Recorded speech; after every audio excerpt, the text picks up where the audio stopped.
Okay, let's get started.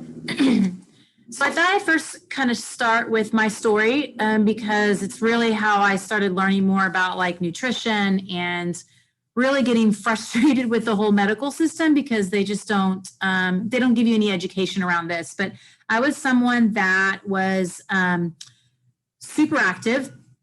I grew up, I was a gymnast and then I played soccer. And then this is me at SMU. I played college soccer and then I played some professional soccer. And then I got into marathon training. And literally in my 20s, my body just completely fell apart. I was exhausted at the end of the day, taking naps before going out to dinner with my friends. And in a year and a half period of time, I had bronchitis and then I had pneumonia. And then I had cancer, and I dealt with my cancer for 2.5 years, had 2 surgeries, basically had a virus that just kept on attacking me, but I couldn't get rid of it. But I knew something was off too, but I just didn't know what it was. And when I hit my low point, I basically was like, said, I'm done. I'm not going to do this anymore. I don't want a 3rd surgery. And doctors basically said that I have 4 months to figure it out. And I said, well, what else can I do? Because all we're doing is like waiting and seeing. Like, let's wait. Oh, it attacks. Let's do surgery, take out pieces of me. And I just don't want to do that anymore. And they said, there's nothing that you can do. Your body, you're young, it'll eventually go away. And I was like, well, this is crazy. There's got to be something for me to be able to do. And at the same time, one of my friends who was a nutritionist who I played soccer with, she was reaching out to me and basically saying, hey, there's this like whole food product that's pretty fantastic. You should look into it. The research is pretty phenomenal. And I literally was like, no, I'm not ready. I don't believe in anything else. I know we should be getting it from our foods, even though my diet was horrific in my 20s. And when I hit my low point, I was looking and doing research on anything and everything. And at the time, I thought my diet was good enough because I didn't think that you could look like as fit as I look with having a really bad diet. And everything that I learned in school, I have multiple degrees. I have my master's in exercise physiology as well as physical therapy. And I just knew that that you need to get your stuff from food, but I didn't know what really kinds of food. We just didn't really learn about that, even though there was a lot of education around diet and food. So I called my friend after looking at a lot of the research on this like whole food plant-based product, and I said, okay, I'm ready to learn. Give me some more information, and decided, okay, let me give this a try. So I started this Juice Plus, and essentially 4 months later, it was enough nutrition that allowed my body to heal. I started making other like small changes, but they weren't really big. And after 4 months, when everything was normal, I was like, oh my gosh, this is just plants, and I really need to look into more about why this is working. And so I just started diving into a lot of research and learning, literally looking at different disease processes, from cancer to heart disease to diabetes to autoimmune to all these things. And everything kept on pointing back to fruits and vegetables. And so I really got pissed and was trying to figure out how I could really integrate this into my PT practice. And so that's kind of what we're going to talk about a little bit today, like why it's so important. So I want to get into a few other things, like from a PT perspective. We feel pain really 3 different ways. We feel pain mechanically, which is, how we move, our patterns, our joint movement, our muscle movement, our strength, how it's all put together. Like that's the mechanics. And you can be off, and the mechanical part of what you're doing throughout the day could be creating pain and problems, which is what we do as physical therapists. But you also can have chemical pain. And chemical pain is like that. I twisted my ankle, had that inflammation. It's like throbby, achy. That's the chemicals, and chemicals can treat chemicals. So like when I talk to people about like, we've got to get to the source of the problem, this is what we're talking about. Like if it's a mechanical issue, you've got to address the mechanics. Chemicals cannot fix the mechanics. Chemicals can help with chemicals. And then you have thermal, which is burn, sunburn. So we can kind of take those off the plate. But we don't ever get into kind of like the emotional side of things, which is that chronic stress that can create pain. And we definitely don't get into kind of the autoimmune, diet related, poor gut health causing pain and our body kind of misfiring. And that's really what we're going to talk about today, because we see it all the time and no one really understands what's going on and why it happens.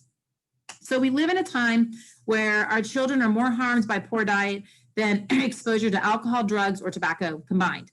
Due to a poor diet, this generation has a shorter life expectancy than our parents. And that's for the first time, which is really scary. And, I follow Dr. David Katz on everything, like even COVID stuff. I'm following Dr. David Katz on stuff. I really like what he says, but these are just some of the things that he's even said. And as Americans, we just aren't really healthy. I mean, like heart disease is the top disease that kills us in the United States. Like we have more deaths in heart disease than we do of any other thing, even COVID, any other thing every single year. 1 in 3 women and 1 in 2 men will have cancer in their lifetime. Over 20 million children, adults have diabetes, and that's growing. It used to be called adult onset diabetes, and now it's just like kids are getting type 2 diabetes. It's totally diet related. 64% of our adults are overweight. And our national expenditures, it's actually up. That was in 2005. It's somewhere close to like $9,000 per person is what we are spending in healthcare. And we are not even getting very good healthcare at that. And really, the reality gets worse with our kids. By the age of 12, there's estimated that 70% of our children will develop the beginning stages of hardening of the arteries. That 1 in 3 Americans born in 2000 will develop diabetes, which is really scary. There's so many complications with that. 1 in 4 children are obese. Nearly 50% of adolescents remain obese as adults. And then we have the whole like ADHD thing, which that was me, total ADHD as a kid. And over 93% of the children and adolescents do not consume the recommendation of like just at least 3 servings per day. Like the biggest vegetable that we get in our kids' bodies, actually in our bodies in general, is French fries. Like that's a vegetable, and that's the number 1 vegetable that we eat in the United States, which is really scary. But here's the good news. Over 70% of our diseases in this country is preventable through good nutrition. 70%. And I'm telling you, like heart disease can be prevented. There's some pretty amazing research showing, vessels that have been closed down and having, a whole food plant-based diet and those vessels opening back up again. And these are like some of the worst cases. To things like breast cancer. Breast cancer is a very preventable disease through diet. Not 100% of it's going to be, but if you can get like 80% of it or 90% of it, that's a huge chunk of things that can be prevented. So there's just a lot of things that we can do with diet that can prevent things. So, when we look at, our government spends billions of dollars trying to find cures to heart disease, cancer, and other diseases. And the conclusion is it's a lot easier to prevent the disease than it is to cure the disease. And really, when you look at it, and this is true for physical therapy, what we do to prevent or what we do to help with an injury is also what you do to prevent an injury. And it's really similar. The recommendations that what we should be getting every single day into our body is 7 to 13 servings of fruits and vegetables. But the problem is that almost no one does. And I can tell you in my 20s, I could have 2 or 3 days that I did not eat a single fruit or vegetable. And I knew they were important. I just didn't know how important. And I thought like 1 or 2 here or there was good enough. And boy, was I wrong. And we'll talk to you more about why. So let's get into like oxidative stress and what that is. So when we breathe in oxygen, we use that oxygen. And our body, like we have to, if we don't have oxygen, we can't live. So our body uses the oxygen, and the byproduct of us using the oxygen is called oxidative stress. And that oxidative stress creates free radical damage in our body. And when that accumulates over time, that really is what creates the disease process. And that's really, depending on like, what is your weakest link, which is kind of how your genes are made up of, that's what it goes to. So if your weakest link is heart disease, then that oxidative stress is going to go towards the heart disease. If it's hormonal, it's going to go towards hormonal. If it's more autoimmune, it's going to go more towards autoimmune. But the process is really the same. So how do you combat that? You combat that with antioxidants, and that's why you see one half of the apple is brown. So like, you see what happens when you get oxygen to, like when you cut an apple and you have oxygen that it just sits out, then it's going to turn brown. But if you go and you take like lime juice and you put it over the other part, it has a very protective layer to where it doesn't brown like the other side. And that's essentially what we're trying to do. That's what the antioxidants are for, which come from plants. That's where the antioxidants come for. So the more that plants that you get into your body, the more that it reduces the oxidative stress that we create from just breathing in oxygen. So different causes of oxidative stress. Obviously, diet's a big one. Medications and treatments, air, water pollutants, fast food, stress, lack of good nutrition, inadequate amounts of physical activity, excessive exercise. People don't think that's a thing, but when you are like those, athletes like myself, where we were literally exercising all the time. I played soccer, so like I literally probably ran 10 miles every time I played a game, and probably even in practice as well. Your body, you're breathing in even more oxygen, which produces even more damage to our body, which means we even need to eat even more fruits and vegetables. So, there's a lot of things that can kind of create that oxidative stress. And this is why it's so important that we add plants to our diet so that we can really reduce this. And so when you look at it, this is where it leads to the disease process. If the skin is a problem, your skin's going to age. I mean, when we get wrinkles on our face as we get older, and that's just because our body, like it's oxidative stress in our body. It's part of the aging process. Now, the cool thing is if you continue to eat a ton of plants every single day, you can actually slow that aging process down. And you can kind of tell when people have had when smokers that have been smoking, like they age much quicker because they're just putting a lot more chemicals and stuff in their body. But you can also be amazed at people that are older. You're like, how they look amazing. That's because, they're what they've done, with their diet and how they've treated their body has been amazing. That's what happens. Your aging just gets better. Kidney disease, it can create, oxidative stress can lead to that. Joints, lungs, brain, you name it. That's the process. Like the process is the exact same. That's what's really cool. And the process of getting out of it is literally the exact same. So potential side effects of free radical damage. You get a lowered immune system, which is essentially what happened to me. You get frequent fatigue, low energy levels, which that totally happened to me. I literally was taking naps before going out to dinner with friends because I was so tired after working. And I just thought it was because I wasn't used to working since I was in school for forever. But that wasn't the case. Frequent illness, cold and flu, asthma, cell damage leading to cancer, DNA strand mutations. I mean, literally this was me to a T. Physical signs that you can get are joint issues such as knee arthritis, shoulder bursitis, elbow tendonitis. When you start getting some of these itises, it's literally the body not being able to recover fast enough, and you just keep on putting the load on those joints, and you start having issues. That's how you get injuries, is when you overload things, the body can't recover from it, and you keep on loading it, and all of a sudden you're like, why is my elbow hurting? Why is my knee hurting? Why is my shoulder hurting?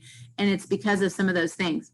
Eye issues, cataract, macular degeneration, all due to oxidative stress. Free radical damage, again, can lead to heart disease. The LDL didn't start out bad, it was oxidized. The lining of the article is really, is free radical damage, looks like spongy material blocking the artery. And so again, it's the same process. And really the answer, like what I was telling you about to the free radical problem, are antioxidants. They neutralize the free radicals by giving them an electron. And when you can neutralize that, you don't have it. So the more antioxidants we can get into our body to help neutralize that oxidative stress, the less likely it is that you're going to go down that disease path. Your recovery is going to be better. You're just going to feel better overall. And again, like I said, where do you get antioxidants from? Fresh, raw fruits and vegetables. And literally, why raw? When you start cooking some of the things, you're cooking some of the nutrition out. So raw is always best. But when you do cook them, you just don't want to cook your food to where it's like mushy, because essentially then you've cooked all the nutrition out of it. And so when you look at like what's in an apple, there's tens of thousands of different phytonutrients, vitamins, minerals that are in an apple. And essentially there may be, like, for instance, there's very little calcium in an apple, but you're going to get more calcium absorbed into the body because it's all of everything working synergistically together. All those nutrients that are in the apple are working together, and your body knows what to use it for. Your body knows what to take from it, and what I take from an apple and what someone else may take from apple is completely different because our body knows what to do with it. It's food. It's when you have synthetic things that we're putting in our body that our body has no clue what to do with. So how much do we need? As we said before, 7 to 13, 9 to 13 servings of raw fruits and vegetables per day. Variety, type, color, different colors of fruits and vegetables affect the body differently. And we need this every day. This is not just sometimes. My life in my 20s, it was just sometimes. My life now, it's every day. My problem is I tend to eat the same foods every day because it's just easy for me to not think about it. I tend to go for the same thing. So that's where I always have to get better is really kind of getting that variety and getting a lot of colors and trying to eat different foods because our body takes different things from different colors of the foods. So how many servings do we need each day? We said 7 to 13, but when you're an athlete like how I was, you need to double that because literally you're breathing double the oxygen. So when I'm running, you're taking in more oxygen. You need double the plants. And when you're chronically ill, when you have something that is really, that is, cancer or, diabetes or things like that, you need to triple it because your body is fighting so hard that you need even more produce. And that's hard to do. So let's get into a little bit about the protein myth. And that's what the biggest question that I get when people ask me, well, where do you get your protein if you eat all these plants? So we eat way too much animal protein. Plants are a way better source of protein, and we'll learn about this here in a second. We only need about 50 to 60 grams of protein per day, which equals about 10% of our energy needs. And we really can actually live off of like 5% of the energy needs from protein. The national average of protein, and this comes from mostly animals, is 15 to 17% protein. That's 70 to 100 grams per day. So how much is 50 to 60 grams of protein? So 12 grams of protein is in 100 calories of spinach. Like, we don't think that that vegetables have very much protein. Well, actually, like green leafy vegetables have a ton of protein. So about 5 cups of spinach is around 100 calories. It's like 1 cup is about 20 calories. That's 12 grams of protein. So 5 grams of protein are in 100 calories of raw chickpeas, which is just over 2 tablespoons. 13 grams of protein and 100 calories of a porterhouse steak, which is just 1.5 ounces. So that kind of gives you an idea of like how many grams, like 50 to 60 grams are. So what does the research tell us about protein? So if you've never read the China Study, it's a pretty fantastic book. And there's a great movie that's called Forks Over Knives, and it's based off of the China Study. So if you haven't watched that movie, I would highly recommend it. You'll be like in awe of what you can do with your diet.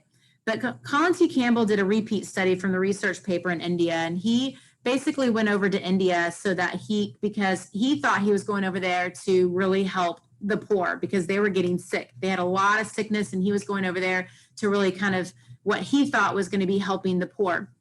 But what happened was when he went over there, he noticed that everyone that was that had a lot of money, they were the one that was getting liver cancer. And he was like, well, this is really interesting. And when they had a lot of money, they tended to eat a lot more meat. And what was happening was when they didn't have a lot of money, you're eating a lot more off the land, you're eating more plants and those kind of things. Well, they had chemicals that were sprayed over their food, and it was the chemicals that actually was creating their liver cancer. But what happened was the people that had animal foods literally could not process the chemical, and they were getting liver cancer. And the people that were eating plant foods, their body was able to take that chemical and get rid of it. And so the poor population wasn't having the same issues because of their diet. So he was really interested in this. And when he was over there, he saw a research paper done on rats with protein. And so he was like, wow, I'm going to go repeat this study. This is really interesting. Because if you ever knew Colin T. Campbell, he came from a dairy farmer. So he was like, this is crazy. So basically what they did was they gave 20% animal protein in the diet to rats. And the animal protein that they gave him was casein. So casein's a big ingredient that's actually in milk. So 20% of animal protein, all the rats were dead or near dead from liver cancer. 5% protein from animal, all the rats were alive. And he literally could turn cancer on and turn cancer off based off of the animal protein, which is pretty crazy. But the plant protein, when they gave them plant protein, these rats, it did not produce the same effects. And in reality, when you looked at the low protein, well, not necessarily low protein, but the protein that was from plants, they were actually healthier. They lived longer. They were more physically active. They were slimmer. They had healthier coats. They ate more calories and burned off more calories, which is crazy. They consumed more oxygen. They had higher levels of this special adipose tissue, which was especially effective in burning off calories. So way different outcome with a plant protein versus animal protein.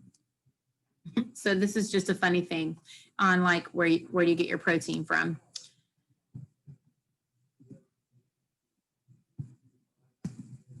Oh, I want to. So here's a little bit on, plants versus animal based on protein from the China studies. So if we go and look at plant-based foods, first of all, if you want to reduce your cholesterol, just go to a plant-based food. We get our cholesterol from animals. So if you really want to reduce it, yes, exercise does help, but if it's not totally helping, if you go and you change your diet by taking out the animal foods, your cholesterol will go down the majority of the time. Now, there are a few percentage of people that it doesn't, but for the majority, it does. Very little fat compared to animal-based foods, protein levels, and this is equal parts tomatoes, spinach, lima beans, peas, and potatoes versus beef, pork, chicken, and whole milk. And so if you look at the protein levels of those things, they're very similar. But let's look at all the vitamins, minerals that you get from plant foods and look at the same thing that happens with animal foods. You just don't get the same effect. And it's all these vitamins and minerals that really help our bodies heal. But you can see that you can get plenty of protein from plant-based foods. And there's more and more people that are coming out that basically are plant-based athletes. We have Tom Brady. He's one of them. I mean, oh my gosh, he's 44 years old and he's still killing it in the NFL. And I think he'll probably go for another 4 or 5 years. Pretty phenomenal. But there's a lot more and more athletes that are coming out that are eating more of a plant-based diet and really taking care of their bodies so that they can perform at the best of their level for as long as they want to. So myths on protein. A lot of times we talk about, the nutrition before exercise. The body's first choice of fuel during intense exercise is a simple carbohydrate. It's something that can be broken down pretty quickly, that the body doesn't have to really work hard for. So once a simple carbohydrate is burned, then your body will burn complex carbohydrates. Complex carbohydrates will take the energy while exercising to convert to complex carbs to simple carbs. So the more we have to go to a complex carb, the more your body is going to have to work. And that's not what you want to do when you're exercising. You want to be able to exercise and have you exercise and that be the work and not have your body work any extra hard. So eating too much protein before intense exercise will result in muscle cramping, because when you go and you start breaking down like proteins, especially from like animal-based proteins, it takes a lot of fluid to be able to break that down. Not to mention your body has to work really hard to break that down, which is partly why when people go on these high protein diets, they lose weight because their body's having to work so hard to break it down. But eventually what they find is it plateaus and their health is actually deteriorating when they do some of these things. So what do we do immediately after exercise? So what is consumed after workout is vital for basically repair and for recovery. The best snack to eat within 45 minutes after a workout is a simple carbohydrate, things that are actually broken down so that the body can take it and use it really easily. So the body's more easily able to absorb the carbohydrate from a speedy recovery. You want, very little fiber or fat needed because you don't need it. So what fiber does is it helps the absorption of the sugar go into our body slowly. So like all plants have fiber, all plants have sugar. So like when you eat an apple, you're going to get sugar from that, but the fiber actually allows the sugar to go into the bloodstream slowly. So it's really a low glycemic type load on our body. It doesn't like spike the sugar. Now, if you have no fiber, then, and like you're juicing like an orange, you're going to spike your sugar pretty quickly because it's all sugar. You basically taking the fiber out. So you don't necessarily need the absorption to be slow after an exercise. We actually want the absorption to be a little bit faster. So skipping food after a long run will make you lethargic for your next workout because you're not going to be able to recover as fast. Too much protein will slow the recovery process. So small amounts are okay. And again, what we think of, the protein from plants is still very different than protein from an animal base. So the best thing to do after like an exercise routine is really like the recovery drinks, like a smoothie or things that are already broken down, because your body can basically take the nutrition really quickly. It doesn't have to work to break it down and get the absorption in. It basically is in the body really easy. And so when your body's really fatigued, it doesn't have to work to get it, and you'll get better results that way. So alkalizing foods and exercise, and this is really important because this is also how we can get those like repetitive overuse type injuries. Alkalizing foods are an integral part of post-exercise repair. So when we think of alkalizing foods are basically plants, essentially, where acidic foods in our body are animal-based foods. So acid-forming foods along with lactic acid buildup will lead to muscular stiffness, general stress, fatigue, and joint pain. And so if you have an acid system, which is eating more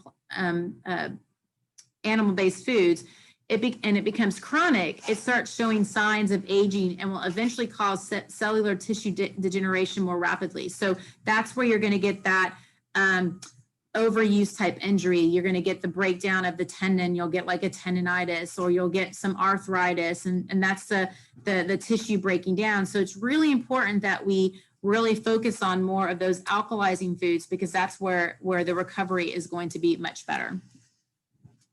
So one of the things that I always recommend, and there's some other products that are out there that are good, but this is one that I love because there's actual research on it. It's the Juice Plus Complete. The reason why I like it is because it is just plants. All plants. It has a nutrition label on it. It has fiber in it. It has more fiber than most people will eat in a day. But it's an easy way to get a lot of different types of plants in our bodies. So these are one things that I recommend when people need like a quick meal, or they're an athlete and they need like a recovery drink. Or you're just wanting to start the day good, like before going to school or work. It really will help with just starting your day good because of all the nutrition that's in it that we typically won't eat, but as well as keeping you full with the plant fibers that are actually in there. So I always tell people health is 20% fitness and 80% nutrition. And when I share my story, I was fit in my 20s, but I wasn't healthy. And it was the first time after I started really doing a lot of research and understanding that there's a difference between being fit and being healthy. You can be healthy and do everything that you want to be able to do, but you can be fit and be very unhealthy. And that's exactly how I would describe myself in the 20s. I was fit, but I was not very healthy. So let's go into like some bone myths, and there's a lot of myths around this and about like calcium and strong bones and how much calcium you need. Well, in our healthcare system, I really call it our sick care system. It's we like to treat symptoms, and so a lot of times, you know, when they're like, oh, let's go in and let's do a bone density exam. Okay, well, or let's go look at your calcium. Oh, it's lower, so that's not going to help your bones. So let's go give you a calcium pill. Wrong. Doesn't work that way. You're treating a symptom. Or let's just give you a drug to make our bones even stronger. And so again, that's wrong. When you look at like, which is really scary, when you look at when the bone drugs came out a long time ago, back in like the 90s, literally they tanked. They didn't sell.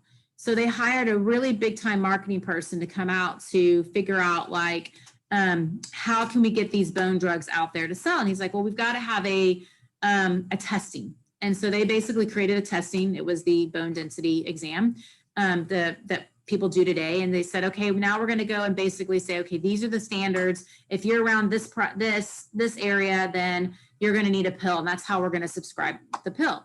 And they literally didn't even have, like, how they came up with their standards was they basically sat around a table and said, okay, these are the standards. This is what we're going to do. Like, there was no research on, is this really true? Is this not? I mean, osteopenia was not non-existent until like the 90s. If you would go back in the 80s, that was a non-existent word. And so that's when they started selling a whole heck of a lot more drugs. And when you look at like the bone density, the drugs that they hand out and they give you, they're finding now they aren't doing a lot of those. They're the drugs anymore, because they're finding that the bones are actually more brittle. Like, they're finding like their femurs were like fracturing, because what's happening is in our bones, like if we fall, our bone has some give to it.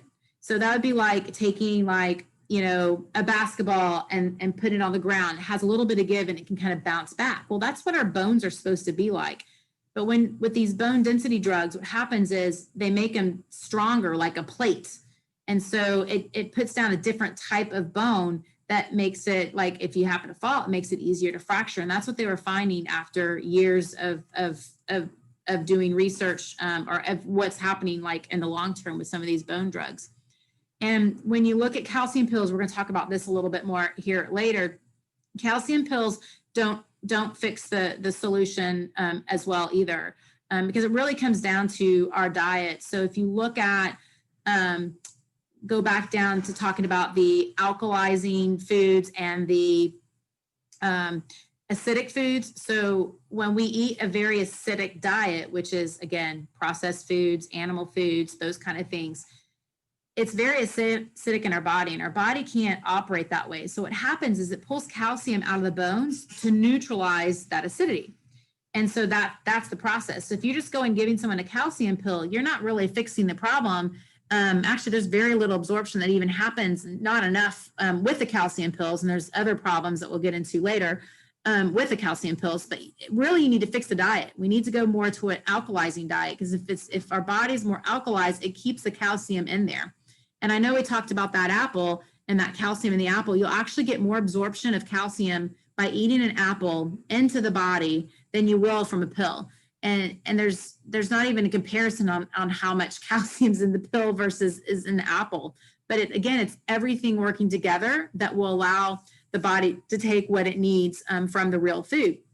So when you look at like research on the Atkins diet, after 6 months on the diet, 50% or more calcium was being excreted in the urine. That's pretty crazy. And essentially that's what's happening is because we're eating, you know, the Atkins diet back in the day. It's all like, you know, animal-based, you know, high protein, animal-based type foods. Well, that's very acidic. And so it pulls the calcium out of the bones. And then you're noticing the calcium's being excreted in the urine. Pretty crazy. So we talked about this, alkaline versus acidity. Research also shows, so milk is a part of that acidity. Milk is an animal-based food. And if we look at the research on the countries that drink the most milk, guess what? The US is one of the top ones. We have the most fractures, and it's true. And that was a research that was actually done in 1992. And so milk is right up there. When they say milk does the body good and it helps our bones, they're lying. there's a lot of research showing that that's not the case. Some of the research that shows that it is has been done by actually the milk industry. So the more and more, you know, it took me a long time to get rid of milk in my diet, because I was like, no, it's supposed to be good. Like, it took me a long time to pull it out of my diet. And I can tell you, I feel a whole heck of a lot better. There's a lot of different other options out there that you can use besides milk. So here's some of the myths on the calcium supplementation. And I saw this firsthand with my dad. For whatever reason, like doubled up on his calcium, and he was having a lot of like health issues. And when we look at the evidence, when you look at research actually on calcium supplementation, everything that happened here is exactly what happened with my dad. The side effects of calcium toxicity was depression, which my dad had at one point in time. Mentally slower, physically slower, which was definitely happening with my dad. Accelerates aging, causes skin to wrinkle faster, stiffens joints and arteries. It causes blockages that result in strokes, heart attacks, and circulation problems. My dad had circulation problems in his legs, and it took a while for them to be able to basically go in and do research. And the whole reason that they had the circulation problem is because he was taking so much calcium. When they went in there to go pull everything out, literally it was just calcium deposits they were pulling out so that he could actually have circulation down in his legs. Once we took the calcium away from him, his mental clarity like completely changed. He was moving better. It was crazy the difference between him taking so much calcium and him not taking calcium, and it was pretty quickly. But it's kind of scary because this is what we tell everyone that this is what we need to do, and we have to be careful when we megadose anything, because when you megadose anything, you're just it's very synthetic, and it can do sometimes more harm than good in the body. So you just have to be careful on things that we take. So a lot of times, we're too busy and there's no other options. And I can tell you for myself, when I first started in this journey, the whole reason why I was looking for other options was because I was completely exhausted. Like if someone came and told me at the time that I had to completely revamp my diet to help me improve my condition, I think I would have been like, oh my God, I don't even have the capacity. I'm so exhausted. And so that's where, you have to be really careful with some of the supplementations that are out there, because traditional supplements lack regulation. There's no regulation on anything. They often make false claims. There's so many supplements out there. It's crazy. Claims are investigated too late. They're man-made synthetic substances, and they're fractional vitamins and minerals. And like, if you look at like a whole food and in that apple scenario, this is like, on the left-hand side is like all the different phytonutrients that you get from like a whole food. And on the right is basically what they pull out for a supplement. So you have to be really careful on what you take. There's just not a lot of research on a lot of the products that are out there. So when you look at like whole food versus fractional vitamins, when you pull out one element such as vitamin C, it's like putting a pill that's ineffective. It would be like expecting a French horn to sound as good as an orchestra, or pulling out the quarterback and thinking that the football team is going to work really well. It just doesn't work. It doesn't work. And what does the research tell us on a lot of the stuff that's out there? Like the Cancer Society says that numerous research studies have been very disappointing in proving any link to vitamins and preventing cancer. Heart disease, say they advise people getting a whole food diet with fruits, vegetables, and grains. And there's just really lack of data to substantiate the theory that vitamins prevent disease. And that's like synthetic vitamins. Vitamins that you get from like whole foods, completely different. So do we have enough hard time eating fruits and vegetables? And I can tell you, that was me. And even today, like I still have a hard time getting that variety in. Not to mention, like if when I was a kid, I was a super picky eater. So I know that's definitely the case for a lot of parents these days. So there's got to be some other options out there. So some of the solutions that are food-based are juicing, blending and juicing, and smoothies. We've talked about that a little bit. Plant-based smoothie mix. One thing that I would tell you that some of the smoothie mix that are out there, like whey protein, is like a very, people think it's super healthy. And it's not. It's very inflammatory to the body. Basically, whey protein is like the byproduct like of them making cheese. It's what they throw away, and they're like, I bet we can repurpose this, put it in a smoothie, and call it like a really high protein drink. And that's what they've done with the whey protein. I don't care if it's clean. I don't care how they prepare it. It is very inflammatory to the body, and I would be very careful on any kind of smoothie mix that's like that. Growing your own food. Another great option. We have a program here. We call it the Shred 10. We have cooking books and simple meals that we just help people move into. We have whole food concentrates too, which we've talked a little bit about. Juice Plus, something that I have done a lot of research on, and is my first experience of helping me really understand like why plants are so important.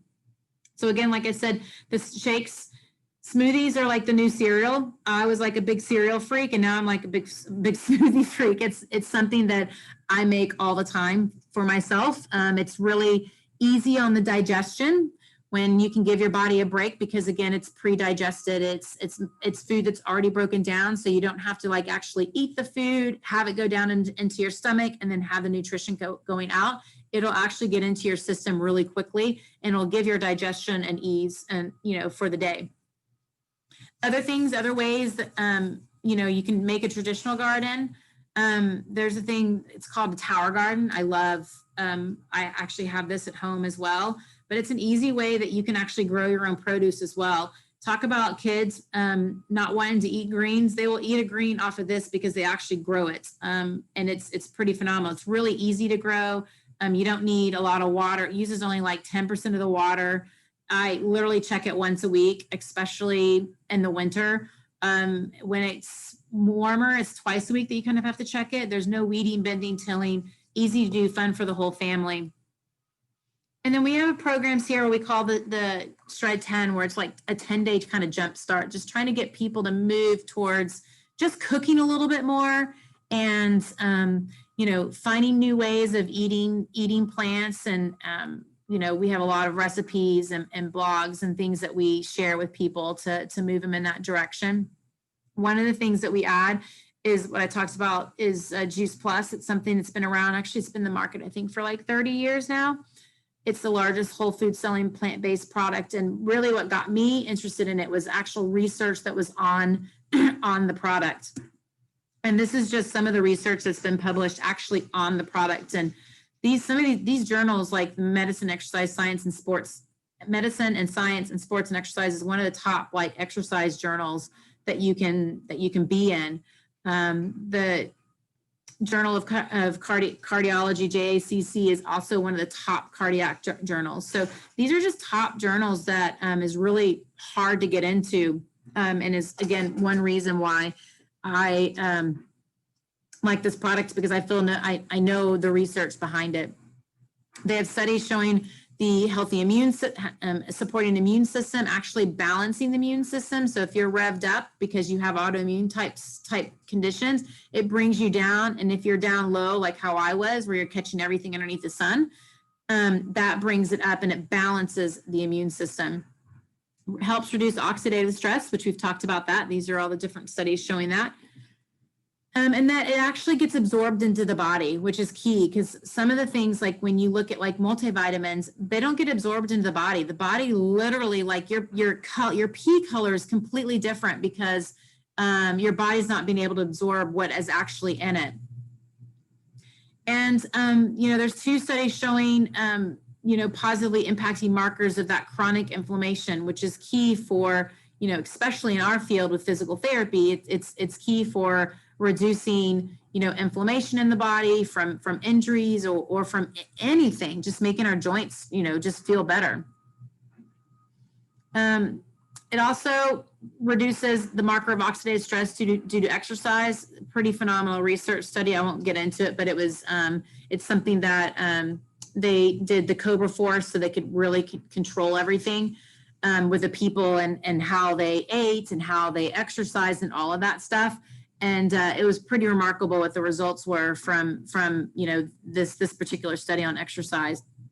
One of the things I also love about it is that they have a program where kids can eat it for free. So if adult orders products, then kids can get it. And what they've seen in this ongoing research that's still going on today is that, kids are eating more fruits and vegetables. And I know for myself, I was a picky eater, even in my 20s. And now I eat things that I never thought I would eat. Like my palate completely changed. Less fast food, soft drinks, making better choices, fewer doctor visits, less school work missed. So literally like less doctor visits and less school work missed is money that's saved in your pocket, especially these days with the way healthcare costs are.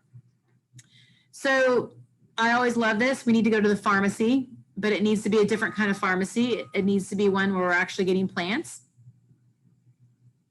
And ultimately, what do you take from this? Your health should be a priority.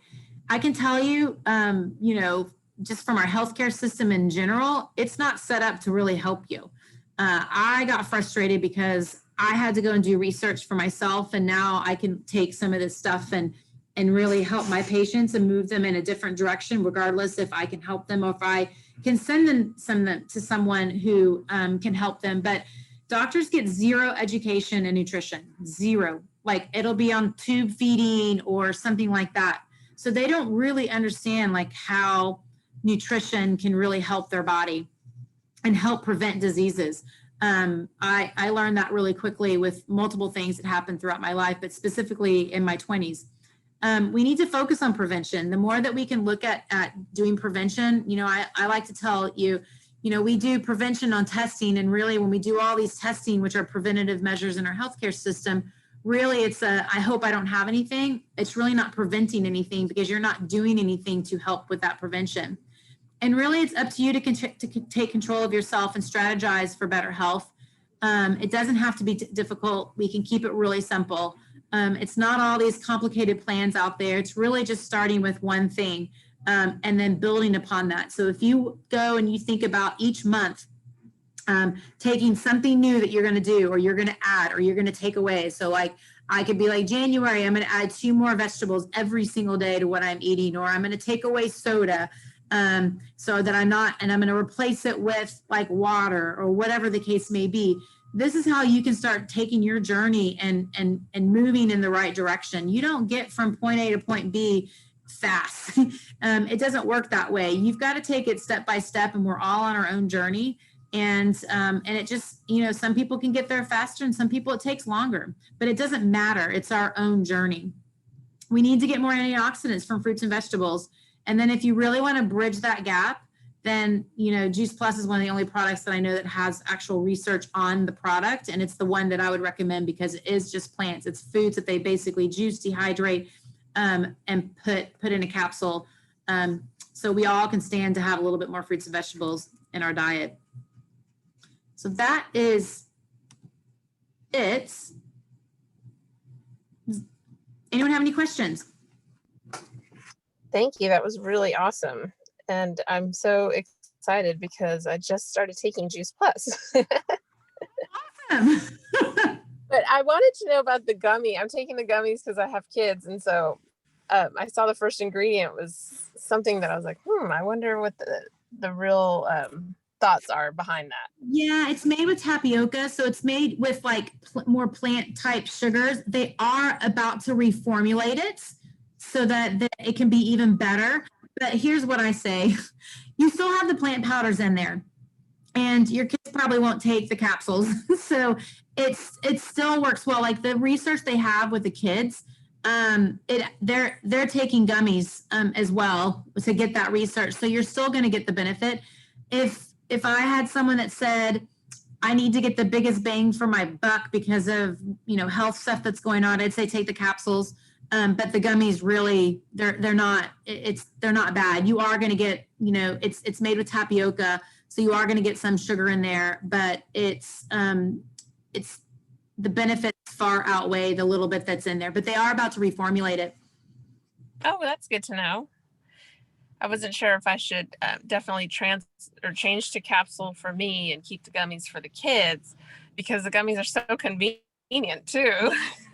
I usually tell people when they get started on it to do an order, especially at the very beginning, to do an order of the capsules and order the gummies, because if for whatever reason the kids are like, I'm not going to take this anymore, you can literally open the capsules and put it in their food and like just blend it in, and they wow, really know. That's usually how I tell people to kind of get around it. Or you tell people that, like, you tell your kids, like, you either take this or I'm going to make you eat these foods every single day. And I'm pretty sure they'll pick the gummy over that. Oh yeah, they love the gummies. They taste they're great. good. They're fantastic. I get them for just snacks. at the end of the day. Yeah, I wasn't sure since it says to take 4 if it's better to space that out because of Oh, thinking about yeah. the absorption. To get all the powders and the gummies, you actually have to so capsules is 2 and gummies it's 4. So that's just the way it is. But you can take more. Like I tell people when they have cancer or anything like that to double up because it's just food. Like if they were to happen to go in and take a whole bag of like gummies and eat them all in one day, nothing's going to happen to them other than they're going to be in the bathroom because it's going to clean them out. Where if you went and had some sort of synthetic, there's a, Flintstone type gummy. If you go and eat like synthetic things like that, your kids do, you literally have to go almost get them, they eat too much of it. It's poison. Oh, wow. On the back of the bottle. Oh, wow. Yeah, we were taking the gummy equivalent to Flintstones. And so I'm really excited that we got onto Juice Plus, but I didn't see a lot of vitamin D in it. So vitamin D is different. Vitamin D is actually a hormone. You don't really get vitamin D from food. The only food that you get it really from is from mushrooms will have vitamin D in it. So you get vitamin D like from the sun, essentially. I think you get vitamin D from seaweed. So if they do the smoothies, because they put mushroom in there, they also have seaweed in there. You'll get vitamin D from that, but you normally don't typically get vitamin D from food. Okay. That's good to know. I saw another gummy with vitamin D. I wasn't sure how that worked from another, like my sister was showing me hers and I was trying to compare.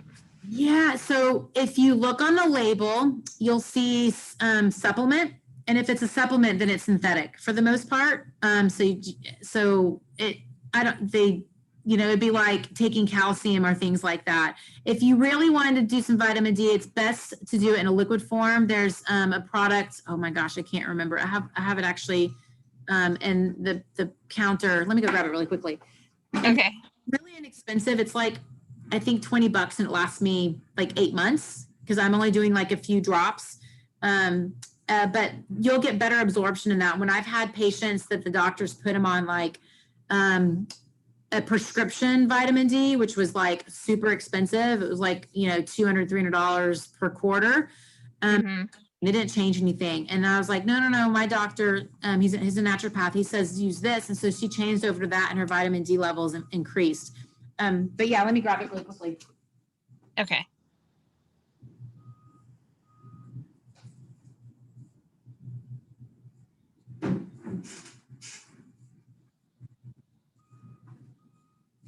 It's called Liquid D3. Okay. See that? Mm-hmm. And where'd you get that? You can get it on Amazon. You can get Okay. it like most like health food stores. I just get mine off of Amazon because it can just ship to my house. Mm-hmm. Okay.